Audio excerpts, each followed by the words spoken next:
Let's just get into it and start talking about the 7 books that I read this January. Hi, welcome to my channel.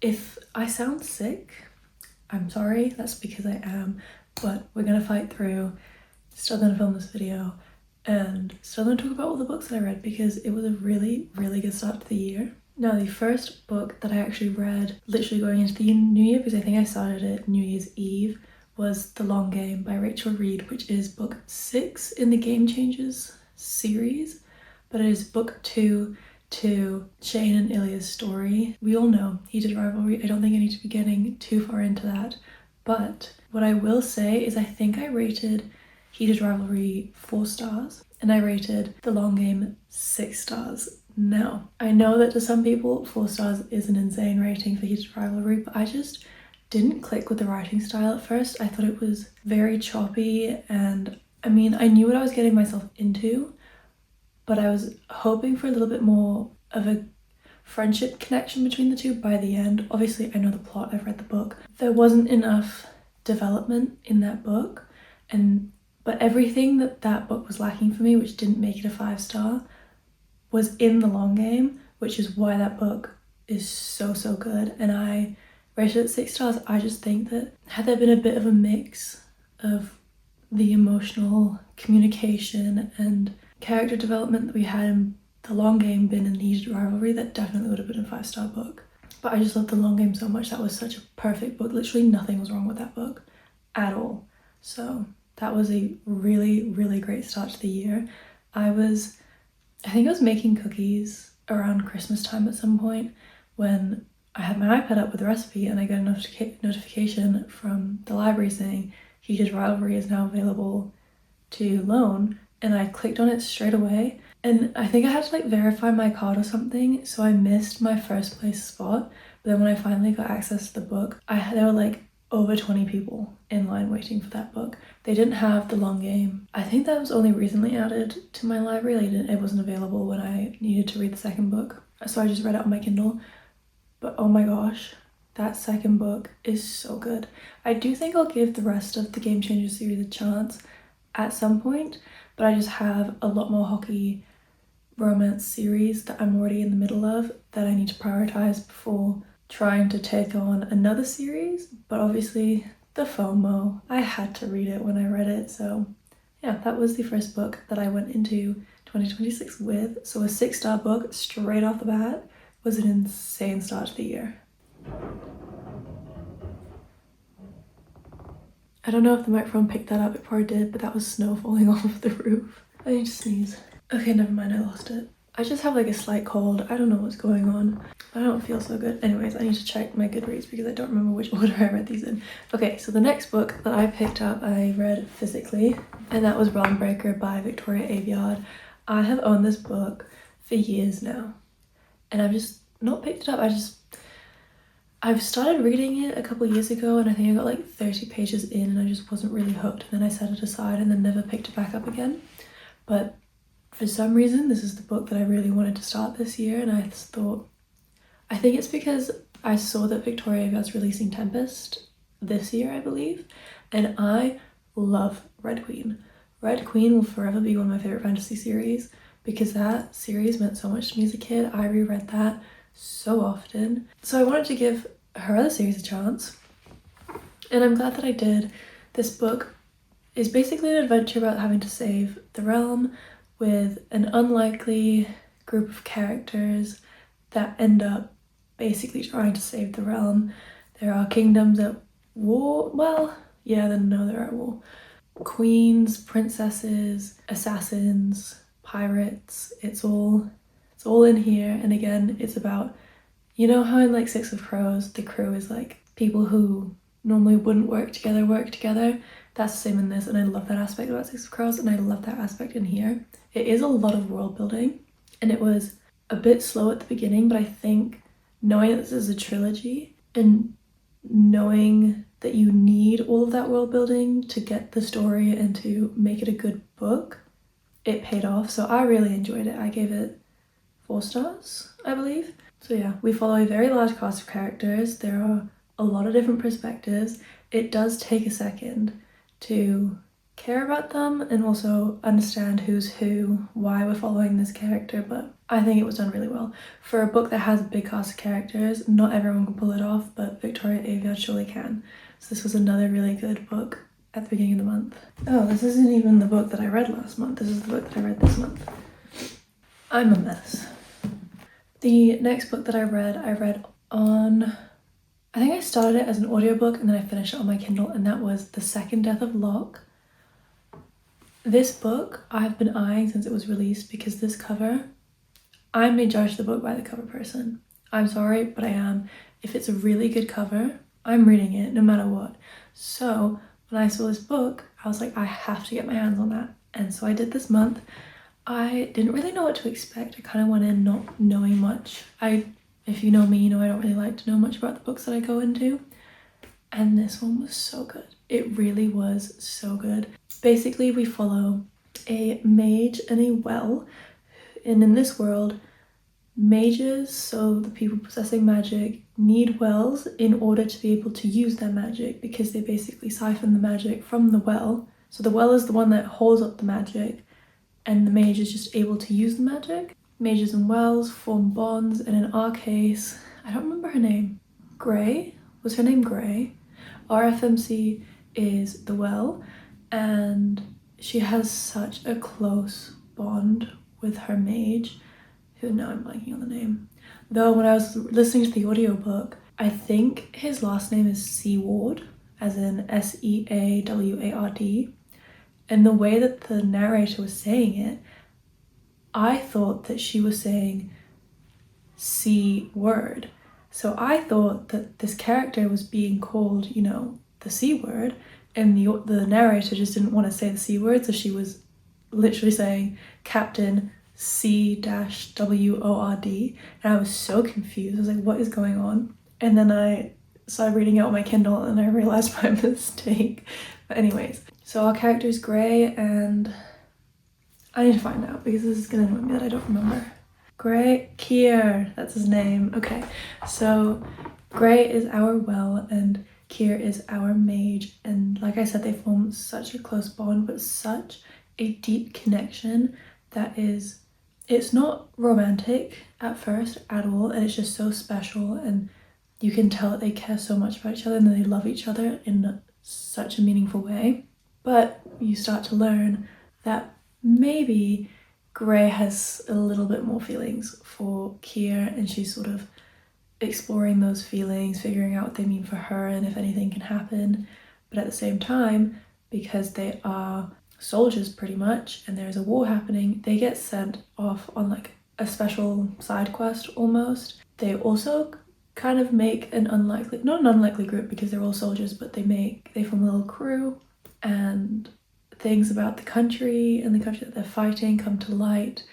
The only reason why this wasn't 5 stars is because the story felt like 2 separate stories, the first half and the second half, and I needed a little bit more blending for it to like seamlessly work, because it really just felt like we did one thing and then we did another. It was just a bit jarring, and then you're like 75% in and you're like, wait, what?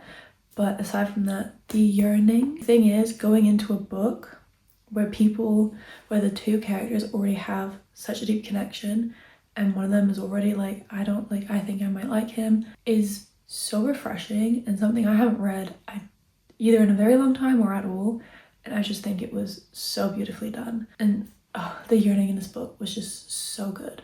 So good. And the atmosphere was great. The plot was good. I really liked the world, and the magic system made for a lot of really special moments with the characters. And I think there's going to be another book in the series, but I don't know if we're going to be following Kier and Grey. We might be following other people. Also, it's quite a diverse book, so I think lots of people will see themselves represented in this book. It's a very large quite large cast of characters. So yeah, all around a very good book. I think I gave this book 4.5 stars or 4.75, somewhere there, so close to a 5-star, but again, the story just felt a bit off, and because it felt a bit off, it wasn't a 5-star. Okay, the next book that I read was Shadow Princess. in the Zodiac Academy series, which is book 4, I believe. I now have a Storytel subscription and they have the dramatized audiobooks on there, which I was super excited about. They also have a lot of others like the Red Rising series, which I'm super excited about starting. That's one of my 26 books of 2026, and they have loads more. So I have exclusively been listening to the Zodiac Academy series, and going from the standard audiobook to listening to my first dramatized audiobook was really, really weird. I think I enjoyed it.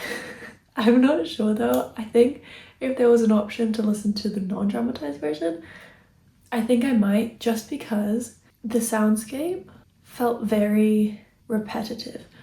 The voice actors were so good. The entire cast was really good, and it really felt like I was listening to a movie, and yeah, that was phenomenal. But the soundscape that they used, I feel like, was just a very generic soundscape, and it was very repetitive. I don't know if I liked the timing of it. I'm not gonna lie, like, some sounds were highlighted and it was just kind of like you hear the voice actor and then you hear the sound. I don't know, maybe I just need to get more used to it, and maybe it's just this series, but unfortunately that is all that's available to me on Storytel, and it's okay. Like, it's not bad by any means. The like making out scenes are a bit awkward to listen to, I'm not gonna lie, especially on like 2 times speed. It's okay, we can move past it. And I believe that the dramatized versions do cut out a lot of what's going on, I guess because it's mainly focused on the dialogue, which I don't understand why, because I feel like, or maybe, like, I don't know if this goes for every dramatized version, or maybe it's just Zodiac Academy, because notoriously Zodiac Academy isn't the best written story out there, so maybe for this version they were like, let's just cut bits that we don't want and go with it. I'm not sure. I like to immersive read, so if I have to do that with any of the other books, that might be hard if they're cutting stuff out, but it does make the audiobook shorter, I think, so that's a positive. Anyway, specifically to Shadow Princess, I believe a lot of the fans say that this is where the story really picks up. I just sneezed again. Which you might be thinking, why should I have to read 3 books just to get to the part in the series where it, gets good?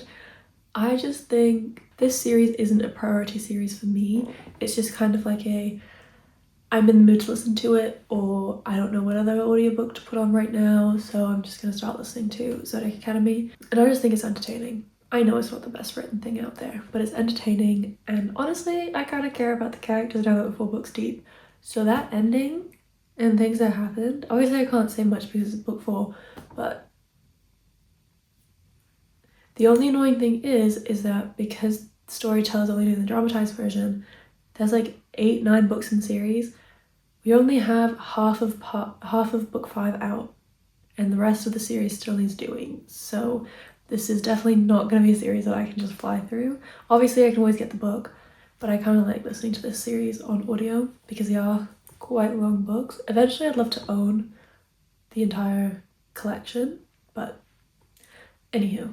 Okay, the next book was a library book that I picked out. Ooh, there's a hair. And this is a book that I had severe FOMO for not reading when it came out, and I saw it. My nose is so tickly, it's so uncomfortable. And when I went to the library, I saw it and I was like, okay, this is my sign. I think I checked it out on Libby a while ago, but then I just wasn't in the mood to read it. So then I saw it in person and I was like, okay, I'm gonna get it. It also was available on my audiobook app to listen to as an audiobook, so I was immersively reading it, which honestly helped because the pacing of this book is so slow. So slow. And if I wasn't immersively reading it, I think I would have lost focus. I'm not gonna lie. As beautiful as the story was and how well written it was, the pacing was just so slow. But without further ado, it was Burial Bones and Midnight Soil by V.E. Schwab. This book was marketed, I don't know if it was marketed by the publishers and by the author, but at least people reviewing the book, it was marketed as toxic lesbian vampires. And I was like, yes please, sign me up. Bit of an odd book to read in January, but hey, it's okay. I thought that this book, for the first half, when we are just following Maria, because there's a cast of 3 characters, we don't get introduced to the 3rd character for very long time, so I was a bit confused as to when she was going to come in. But when we're only following Maria, who is the older of the three vampires, her story was very, very reminiscent of Addie LaRue. And I read Addie LaRue at the end of last year. I didn't dislike it. I thought it was a very well written book, but the pacing of that book was just so slow, and it was basically as if Addie LaRue became a vampire and was able to, kill people because she's a vampire and has to. So we just kind of followed Maria hopping around the world and meeting people that only a few of them ended up coming back and being meaningful in the end, I guess. And then in Alice's chapters, so Maria's chapters were set centuries ago, and we follow her all the way up until like the 2010s, like 2019-ish, I think, where we meet Alice, who is our second primary character. And Alice is just going about her life when she gets turned into a vampire and in the modern world, and she's like, what in the world is going on? She just moved to Boston, I think, from Scotland to start her new life, and suddenly she's a vampire. So her chapters were really interesting because it was like, okay, I'm back. I also have to switch to a microphone because my dad is doing some work phone calls and you can hear it through the walls, so I hope that now all that you can hear is me speaking. But Willow has also joined us now. Anyways, when I got up to find my microphone, I noticed that my phone said that I had no storage left anymore. So I yapped for a good 10 minutes and didn't realize. Anyways, let's hope that I have now fixed that. And let's continue to talk about Bury Our Bones. Now, I don't remember what I said. I left off talking about our character Alice. I think my only issue with Alice's chapters were that we got a lot of her flashbacks to her childhood, and I just didn't really find myself caring. She was also the only one who had like explicit flashbacks happen to, I guess. The other characters, we just started off with them at a young age and watched them grow up. Well, they turned to vampires, so not really for very long, but you know what I mean. So it was a bit odd, and I just didn't find myself caring. So overall, this book was beautifully written, and I would definitely recommend it to people. The toxic bit took a while to get to, and that's what I was like looking forward to, which sounds wrong because no one should be in a toxic relationship, but it makes for a good story, you know?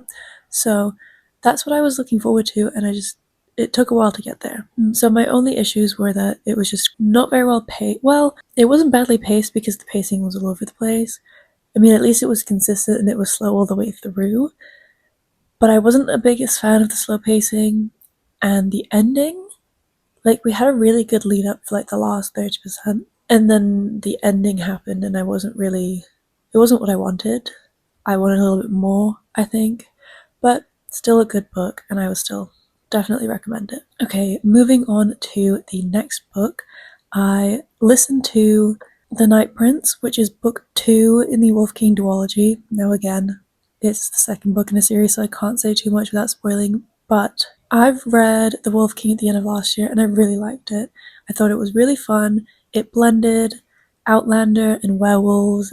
Was it cliche? Yes. Could you predict things? Yes. But it was still fun and unique in its own way. So I enjoyed my time with it.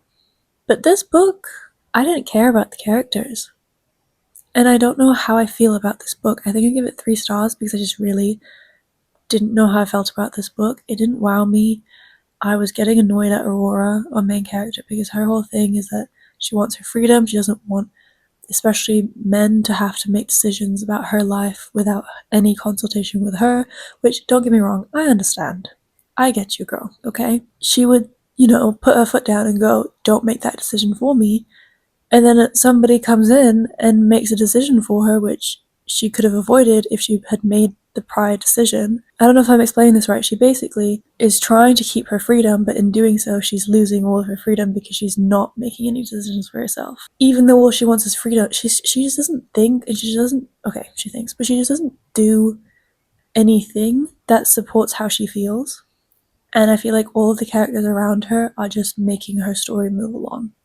And it's just really annoying to read because it's like, girl, you clearly want a lot for your life, but you're not doing anything. All of these people around you keep annoying you for making decisions because you're not making any decisions. Blake, who you were introduced to in book 1, is probably the only character who is interesting, and that's about it. Like, at first I thought Callum was interesting. Callum has a very nice voice actor, so I will give him that. Blake is the only interesting guy, and then everybody else is just they're just kind of there. And I don't know if I'm going to read book 3. I might just see what people's opinions are on book 3 and then decide then, because I'm not, dying for book 3 to come out, unfortunately. Okay, and then the last book, was that 7? So the last book that I read this month was Inamurata by Ava Reid. I was lucky enough to get an art copy to this book, and I think I gave this book 2 stars, which I was not expecting.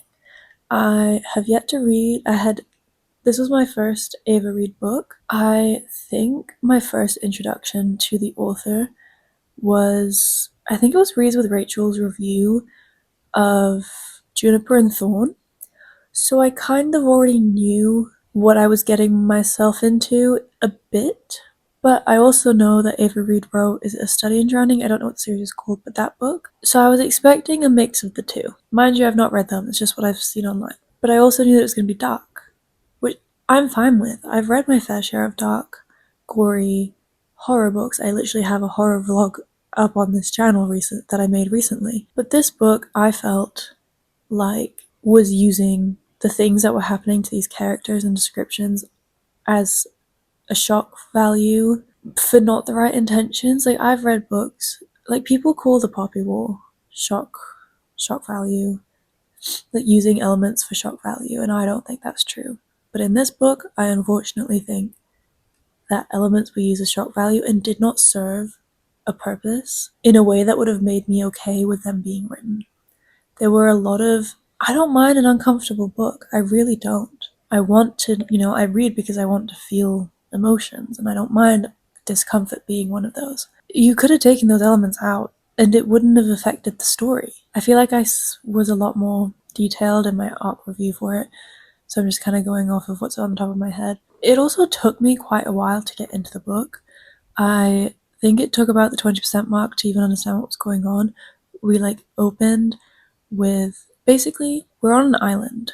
The people who used to rule the island, I believe, used to practice necromancy and some other darker things, and then when the neighboring continent or kingdom took over, those things were lost. And we follow, what's her name? RFMC is the granddaughter of the mistress of the House of Teeth, who in the first chapter is dead, and they're performing their death, their funeral ritual. This kingdom has a house for every body part.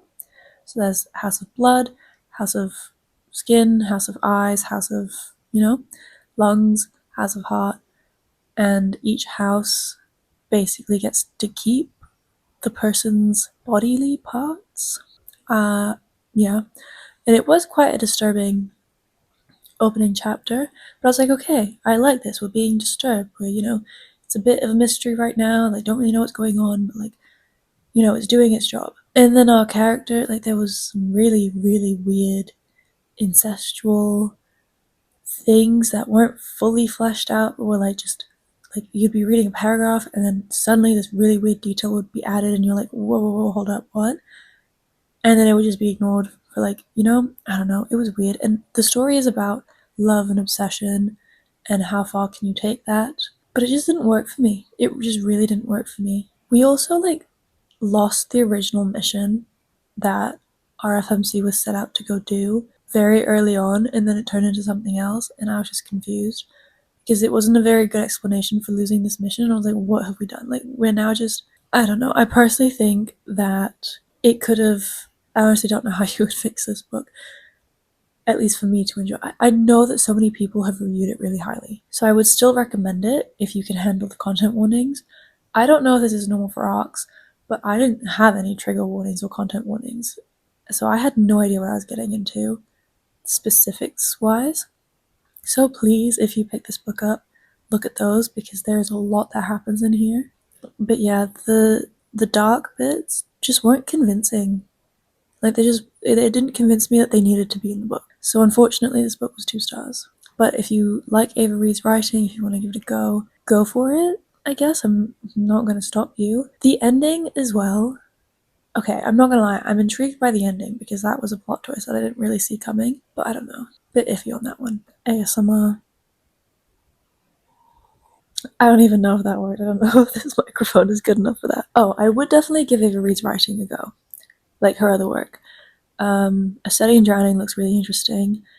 And honestly, Juniper and Thorn I think might be a better fit for me on like her darker, grim side. But this one just didn't work, not gonna lie. I feel like I say not gonna lie a lot. Anyways, those were the 7 books, so let's get to wrapping up this video before I actually lose my mind. Oh, I completely forgot to mention this. I was supposed to start with this, but I didn't set out with a TBR for the month.